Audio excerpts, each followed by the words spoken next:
It began quietly, just one knock on one door in Belleville, Illinois. In the spring of 1992, a young mother named Valerie Koenig was making lunch for her 2-year-old daughter when someone knocked at the front door. A woman in a beige pantsuit stood outside, holding a leather-bound folder and flashing a government-style ID badge. "Department of Child Welfare," the woman said. "We've received an anonymous report of neglect. We need to do a visual check of the child." Valerie was stunned. There was no reason for anyone to file such a report.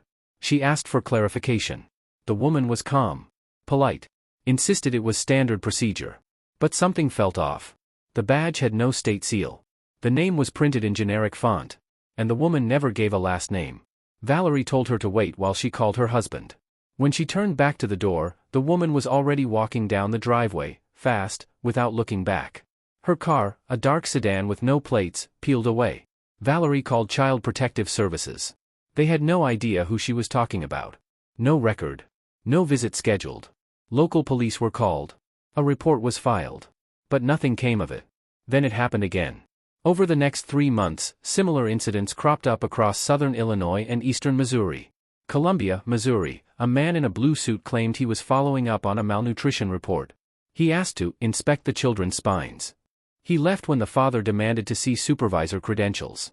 Springfield, Illinois, 2 people, 1 male, 1 female, arrived at a trailer park posing as a husband-wife social work team. They asked bizarre questions: "Do your children sleep near mirrors?" and "Has anyone in your household shown signs of special energy?"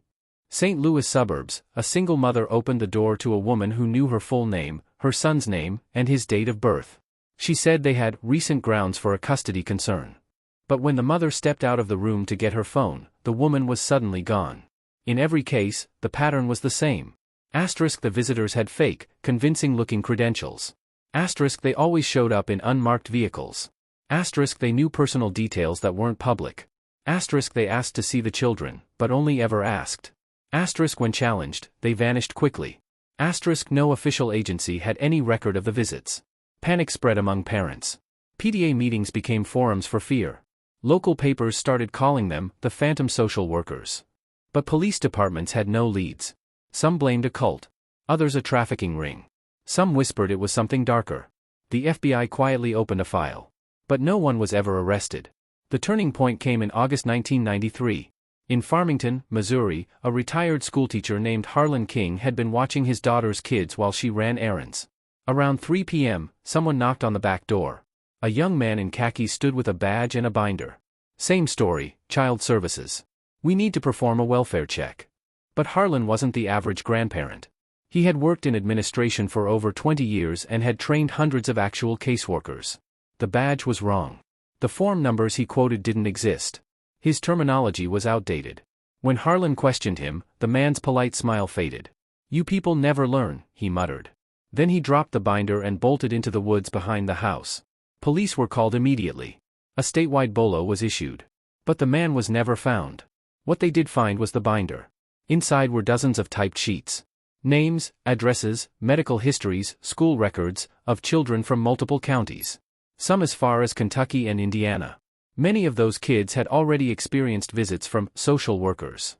Some sheets had symbols drawn in the margins. Strange sigils. Circles inside circles. One page had "Child 6, marked /scene/fails to sleep" scrawled in red pen. Another sheet listed 4 names crossed out. At the bottom it read, "Unsuitable, not vulnerable." One line chilled investigators the most. "If the child has mirrors in the bedroom, do not proceed with extraction." After the binder incident, the FBI deepened its probe. Field agents visited affected towns, interviewed parents, ran forensics on the binder. But the DNA results came back inconclusive. Fingerprints lifted from the binder matched no one in any known database, state, federal, or even international. Then something stranger happened.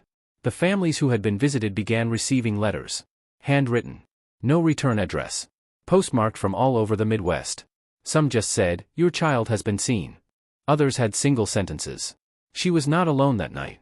"He hears the tapping now, doesn't he? Don't let him sleep near glass." And one that simply read, "They're ready to try again." One family moved to Oregon. Another to upstate New York. But the visits resumed. The knock. The badge. The questions. In 1995, a 12-year-old girl in Peoria, Illinois was reported missing. Her mother swore she let in a woman who claimed to be from CPS. The mother was drug tested, interrogated, eventually institutionalized. The girl was never found. To this day, there are no arrests. No clear motive. No confirmed identities. But the phenomenon never fully went away.